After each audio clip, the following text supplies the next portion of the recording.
بسم اللہ الرحمن الرحیم۔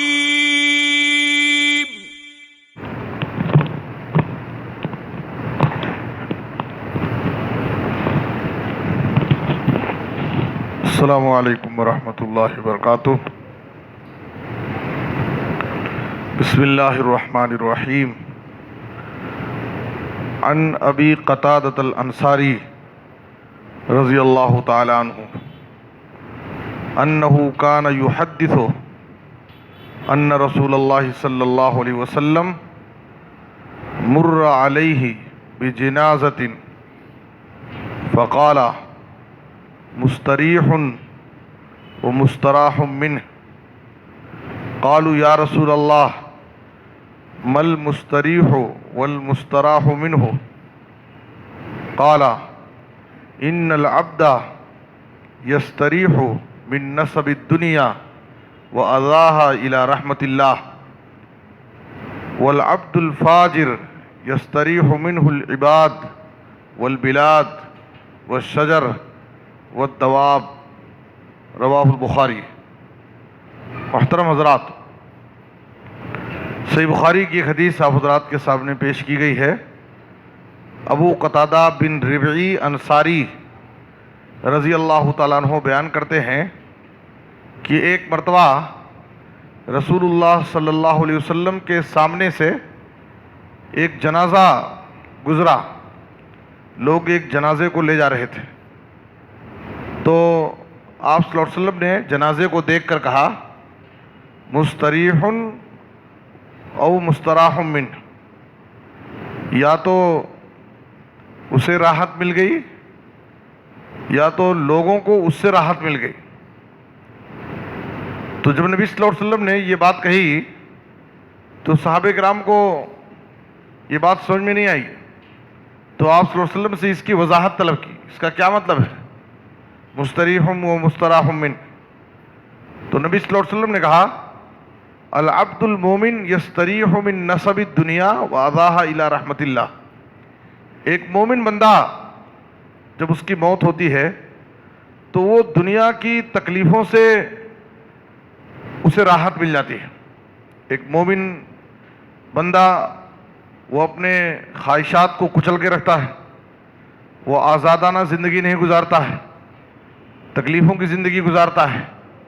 تو مومن بندے کی جب موت ہوتی ہے تو دنیا کی تکلیفوں سے اسے راحت مل جاتی ہے اور وہ اللہ کی رحمت کے حوالے ہو جاتا ہے۔ اب یہاں سے اس کے ساتھ اللہ کا رحم و کرم ہوگا، وہ اللہ کی رحمتوں میں ہوگا، اس کے لیے آسانیاں ہوں گی، تو بہت سارا خیر کا معاملہ اس کے ساتھ ہوگا۔ تو مومن بندے کو موت سے دنیا کی تکلیفوں سے راحت مل جاتی ہے، اس لیے کہ وہ اللہ کی رحمت کے حوالے ہو جاتا ہے۔ لیکن جب یہ ایک فاسق و فاجر، گنہگار انسان، نافرمان انسان، سرکش انسان، ظالم اور متکبر انسان جب اس دنیا سے مرتا ہے تو اس سے دنیا والوں کو راحت مل جاتی ہے۔ جس گلی میں رہتا تھا اس گلی کے لوگوں کو راحت ملتی ہے، جس محلے میں رہتا تھا ظالم تھا، سرکش تھا اگر وہ، تو لوگ خوشی محسوس کرتے ہیں، بڑا ظالم تھا، ہمیشہ لوگوں سے لڑائی کرتا تھا، چلو اچھا ہوا چلا گیا دنیا سے۔ یہاں تک کہ نبی صلی اللہ علیہ وسلم نے کہا یستریح منہ العباد والبلاد والشجر والدواب۔ اس بستی کے لوگ، وہ شہر، وہ گلی محلہ، یہاں تک کہ وہاں کے باغات، جھاڑ پودے اور جانور سب خوشی محسوس کرتے ہیں اور سب کو راحت ملتی ہے۔ اس لیے کہ جب ایک انسان سرکش ہوتا ہے، ظالم ہوتا ہے، نافرمان اور گنہگار ہوتا ہے، تو اس کے گناہوں کی نحوست، اس کے برے اثرات جہاں انسان کی اپنی اس ذاتی زندگی میں مرتب ہوتے ہیں وہیں سماج اور معاشرے پر مرتب ہوتے ہیں۔ اگر کسی گلی محلے میں، کسی بستی میں، کسی شہر میں نافرمان ہوں، گنہگار ہوں، بدکار ہوں، تو ان کے گناہوں کے اثرات پورے سماج پر پڑتے ہیں۔ اللہ کے عذاب آتے ہیں تو اس عذاب کا شکار سارے لوگ ہو جاتے ہیں۔ اللہ تعالیٰ اپنی رحمت روک لیتا ہے، بارشیں نہیں ہوتی ہیں، ظاہر ہے کہ بارش نہیں ہوگی تو پورے شہر، وہاں کے باغات، جانور سب کو نقصان ہوتا ہے. تو اس لیے ایسے لوگوں کے، ظالموں اور سرکشوں کے مرنے سے سب کو خوشی ہوتی ہے کہ یہ ظالم انسان تھا، یہ سرکش اور نافرمان تھا، اس کی طرف سے لوگوں کو تکلیف ہو رہی تھی، لوگوں کو نقصان ہو رہا تھا اور اللہ کے عذابات آ رہے تھے، اللہ کی رحمت رکی ہوئی تھی. اب اس کے جانے سے سب کو خوشی ہوگی اور اللہ کی رحمت نازل ہوگی. تو معلوم کیا ہوا کہ انسان کو اس دنیا میں ایسے اعلیٰ اخلاق کا مظاہرہ کرنا چاہیے. لوگوں کے ساتھ اس کا تعامل، لوگوں کے ساتھ اس کا برتاؤ، لوگوں کے ساتھ اس کا لین دین، لوگوں کے ساتھ اس کے معاملات، لوگوں کے ساتھ اس کی بات چیت ایسی مثالی ہونی چاہیے کہ جب اس دنیا سے وہ مر کر کے جائے تو لوگ اس کی طرف سے تکلیف محسوس کریں اور اس کو اپنی دعاؤں میں یاد رکھیں، اس کا ذکر خیر کریں، غائبانہ طور پر لوگ اس کی تعریفیں بیان کریں اور اس کے حق میں دعائیں کریں، اس کی مغفرت کی دعائیں کریں. انسان کو اپنا اعلیٰ اخلاق اس طرح لوگوں کے سامنے پیش کرنا چاہیے. جب انسان کا اخلاق، اس کے معاملات، اس کے لین دین اچھے ہوتے ہیں، لوگوں کے ساتھ اس کا سلوک اور برتاؤ اچھا ہوتا ہے تو اس کی موت سے لوگوں کو تکلیف ہوتی ہے اور لوگ اس کا ذکر خیر کرتے ہیں، اس کے حق میں دعائیں کرتے ہیں. تو اسی لیے نبی صلی اللہ علیہ وسلم نے کہا کہ مومن بندے کو مرنے سے دنیا کی تکلیفوں سے راحت مل جاتی ہے، وہ اللہ کی رحمت کے حوالے ہو جاتا ہے، لیکن ایک فاسق و فاجر انسان کی موت سے دنیا والوں کو راحت ملتی ہے. ایک دوسری حدیث جو صحیح مسلم میں ہے، صحابہ کرام بیٹھے ہوئے تھے اور ایک جنازہ گزرا تو نبی صلی اللہ علیہ وسلم، صحابہ کرام نے جنازے کو دیکھ کر کے کہا کہ اس کی تعریف کی، اس میت کے اوصاف حمیدہ اور اس کے اچھے اخلاق کا تذکرہ کیے. نبی صلی اللہ علیہ وسلم نے سن کر کے کہا وجبت وجبت وجبت، 3 مرتبہ کہا، اس کے لیے واجب ہو گئی، اس کے لیے واجب ہو گئی. اس کے بعد ایک اور جنازہ گزرا تو صحابہ کرام اس جنازے کو دیکھ کر کے اس میت کے برے اوصاف ذکر کیے، اس کے اندر جو برائیاں تھیں، جو خامیاں تھیں، اس کا ذکر کیے. تو نبی صلی اللہ علیہ وسلم نے کہا وجبت وجبت وجبت، 3 مرتبہ کہا، اس کے لیے واجب ہو گئی.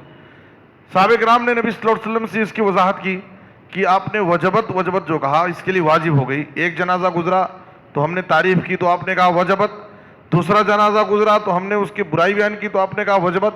تو آپ صلی اللہ علیہ وسلم نے کہا من اثنیتم علیہ خیرا وجبت لہ الجنہ ومن اثنیتم علیہ شرا وجبت لہ النار. جس جنازے کو دیکھ کر کے تم نے اس کی تعریف کی، اس کے اوصاف حمیدہ اور بلند اخلاق کا تذکرہ کیا تو ایسے شخص کے لیے جنت واجب ہو گئی، اور جس جنازے کو دیکھ کر کے تم نے اس کے برے اوصاف ذکر کیے اس شخص کے لیے جہنم واجب ہو گئی. پھر نبی صلی اللہ علیہ وسلم نے 3 مرتبہ کہا انتم شہداء اللہ فی الارض، انتم شہداء اللہ فی الارض، اے لوگو تم لوگ اس زمین پر اللہ کے گواہ ہو. اہل ایمان کی گواہی بھی معتبر ہوتی ہے. اہل ایمان، مومن بندے، متقی بندے جب کسی کی تعریف کرتے ہیں تو ظاہر ہے کہ وہ ایمان والا ہوتا ہے، وہ متقی ہوتا ہے، وہ اعلیٰ اخلاق والا ہوتا ہے، جس کی وجہ سے ایک مومن اس کی تعریف کرتا ہے. تو نبی صلی اللہ علیہ وسلم نے کہا جن کی تم نے تعریف کی اس کے لیے جنت واجب ہو گئی اور جس کی تم نے مذمت بیان کی اس کے لیے جہنم واجب ہو گئی، اس لیے کہ اس زمین پر تم اللہ کے گواہ ہو. تو اس لیے ہمیں چاہیے کہ ہم اپنی دنیا کی زندگی میں لوگوں کے ساتھ اچھے اخلاق کا مظاہرہ کریں، ہر ایک کے ساتھ اپنے معاملات کو درست رکھیں، ہر ایک کے ساتھ ہمارا برتاؤ اچھا ہونا چاہیے تاکہ اس دنیا سے جانے کے بعد لوگ ہمارا ذکر خیر کریں، ہمارے حق میں دعائیں دیں. ایسا نہ ہو کہ ہمارا تعامل لوگوں کے ساتھ اتنا برا ہو کہ لوگ ہمارے جانے کے بعد ہم کو گالیاں دیں اور بددعا دینے پر مجبور ہوں. اللہ سے دعا ہے کہ اللہ تعالیٰ اس زندگی میں ہمیں اعلیٰ اخلاق کا مظاہرہ کرنے کی توفیق عطا فرمائے، ہر قسم کے برے اخلاق سے بچائے اور دوسروں کی موت سے عبرت اور نصیحت حاصل کرنے کی توفیق عطا فرمائے. آمین تقبل یا رب العالمین. وصلی اللہ علی نبینا محمد و آلہ وصحبہ اجمعین.